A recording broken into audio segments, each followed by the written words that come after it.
I'm going to take a look at Garry Ryan's book Blackbirds, which came out in 2012. It's raining in Edmonton today, so that's why my hair is going crazy and poofy, but it's kind of a welcome change.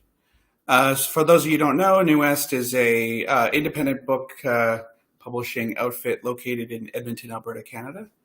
And yeah, I've been reading 43 episodes now of some of our backlist titles to give you something else to think about during the pandemic.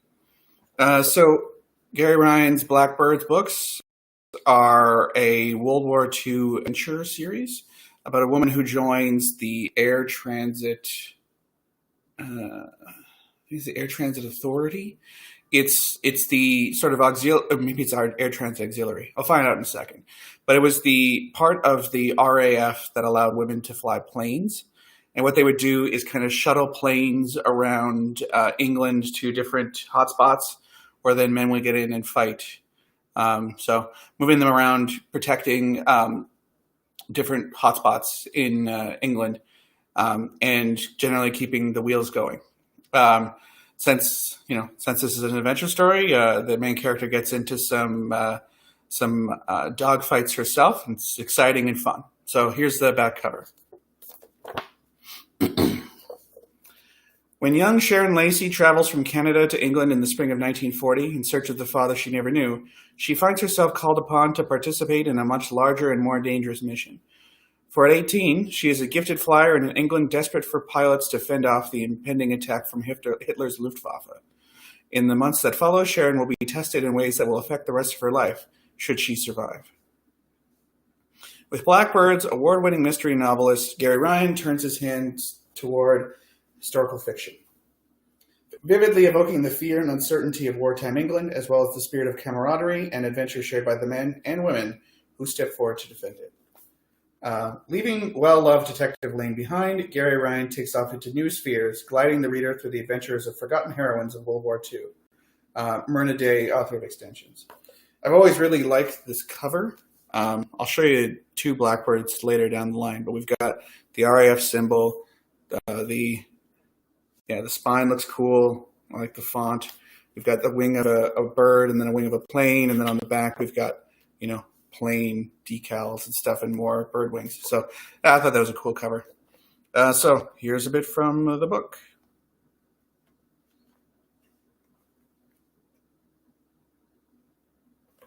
And here's a handy map of England and France to see where everything happens. Chapter 1, May 1940. I already know who he is and where he is. Sharon Lacey watched the soldiers march past. They were like one entity, with arms and legs moving in unison. She heard the uniform applause of their heels as they struck the pavement. She saw their faces, the blank stares of defeat, their helmets glistening with a layer of mist. It's as if the whole world is wearing khaki, she thought. Do you plan to do anything about it? Linda Townsend crossed her legs and took a drag on her cigarette. Her red hair was cut scandalously short, and she wore a white flying suit with the front zipped down to reveal a white blouse and blue tie. She looked at Sharon, who sat next to her on the rock wall at the eastern edge of the airfield. The tarmac road running past the wall led to an army camp about 5 miles down the road. You think they're the boys from Dunkirk? Sharon put her hands between the rock and a backside that was complaining about the rough edges of several stones. Their kit looks new, Linda said. Their boots are new. Supposedly they left the beaches with little more than clothes on their back. It's being called a victory.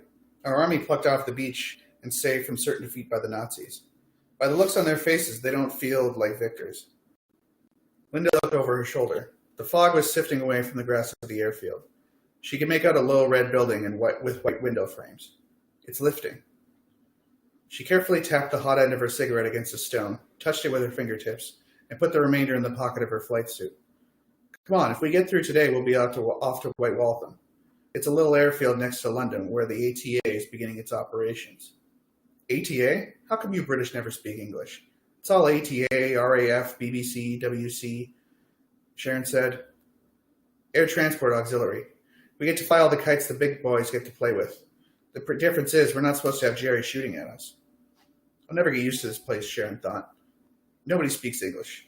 Jerry means German, RAF means Royal Air Force, Git means asshole. It's like learning a new language. An engine sputtered and caught. Sharon swung around, using her arms to push herself away from the wall. She landed softly in the long grass. It swished against her flying boots as she walked. She looked down. The toes were already coated with dew. She zipped up her leather RAF Irvin sheepskin jacket as she walked against the wind. She watched the wings of a tiger moth shiver as its engine ticked over. The newly camouflaged green-gray biplane looked about as awkward on the ground as it did in the air. She turned to her friend. Any news of Michael's whereabouts? Why are you so interested in her brother? Linda shook her head as she zipped up her flight suit. Not a word. My brother is beginning to fear he's been captured by the Germans. Sharon nodded. We can't speak about the other possibility. The possibility that he won't be coming back. Look at that. Linda pointed at the orange windsock, whose tail began to flap as it turned into the wind with its open fish-like mouth. We'll get some flying in after all. Sharon picked up the pace. Do you think Bloggs will let us do the cross-country today? Sharon looked at a patch of blue sky to the east. Why not ask him? Linda cocked her head to the left. You'd better do the asking, Sharon said. Maybe you're right. He found out you're a better pilot than he is. Linda turned to her friend. A much better pilot than any of us. I'm afraid you've bruised Waverly Bloggs' fragile male ego. He's right over there, Sharon pointed. Bloggs smoked a cigarette and leaned against the wall of the hangar. Looks like he's got his wind up. Linda laughed. You're beginning to sound like you were born here. My mother was always using expressions like that. I guess she never really left England. Sharon watched Bloggs as he dropped the cigarette and crushed it under the heel of his flying boot. As they neared the hangar, the engine of the Tiger Moth sputtered and stopped.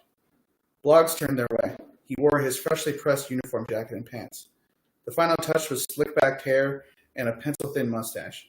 About bloody time you two showed up. Linda reached inside the breast of her flight suit.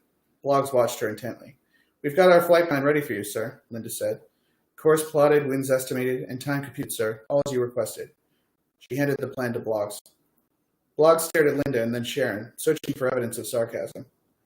Sharon raised her right hand to salute, but was stopped by a glare from Linda. We're ready to go as long as the weather is accommodating. We're hoping you would have the weather report, sir. Sharon looked in the direction of the windsock. Met report, you mean? Bloggs looked at the flight plan. Headed for Ilkley. It's a longer than normal trip into ungodly West Yorkshire. Well then, get going. Don't get bloody lost along the way, or you'll both be washed out. He turned his back on the pair and walked into the hangar. We're off, Linda smiled at her friend. So yeah, that is the beginning of Garry Ryan's Blackbirds. It's a fun historical adventure based on real events. There's some notes at the back, I think. Yeah, there's a list of sources that he used and kind of looking at the real air transport auxiliary and what they did during the war. So if that piqued your interest, go to alllitup.ca to buy a copy of Garry Ryan's Blackbirds. Here's the cover better. Garry Ryan's Blackbirds. Because we're not going into our office right now. That is the only place you can buy a print copy. But if you've got a bookstore doing deliveries or drop off in your town, check with them. They should be able to order it easily enough. If you're an ebook person, though, just type it into your e-reader and you should be able to find this easily. Yeah, it's a fun book. So that's it for NeWest Press Video today, and we'll see you tomorrow.